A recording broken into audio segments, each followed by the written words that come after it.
The House on Mango Street, written by Sandra Cisneros, narrated by Willis Chung. We didn't always live on Mango Street. Before that, we lived on Loomis on the 3rd floor, and before that, we lived on Keeler. Before Keeler, it was Paulina, and before that, I can't remember. But what I remember most is moving a lot. Each time it seemed there'd be one more of us. By the time we got to Mango Street, we were 6. Mama, Papa, Carlos, Kiki, my sister Nanny, and me.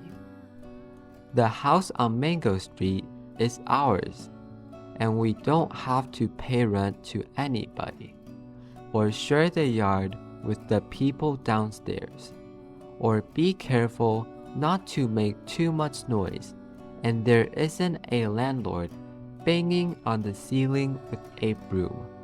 But even so, it's not the house we thought we'd get.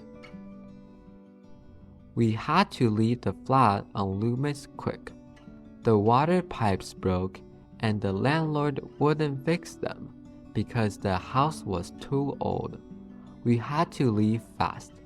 We were using the washroom next door and carrying water over an empty milk gallons.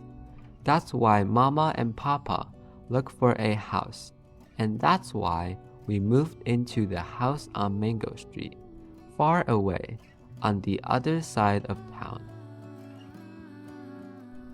They always told us that one day we would move into a house, a real house that would be ours for always, so we wouldn't have to move each year. And our house would have running water and pipes that worked. And inside it would have real stairs, not hallway stairs, but stairs inside like the houses on TV. And we'd had a basement and at least 3 washrooms, so when we took a bath, we wouldn't have to tell everybody. Our house would be white with trees around it, a great big yard, and grass growing without a fence. This was the house Papa talked about when he held a lottery ticket, and this was the house Mama dreamed up in the stories she told us before we went to bed. But the house on Mango Street is not the way they told it at all. It's small and red with tight steps in front and windows so small you think they were holding their breath. Bricks are crumbling in places, and the front door is so swollen you have to push hard to get in. There is no front yard, only 4 little elms the city planted by the curb. Out back is a small garage for the car we don't own yet, and a small yard that looks smaller between the 2 buildings on either side. There are stairs in our house, but they're ordinary hallway stairs, and the house has only 1 washroom.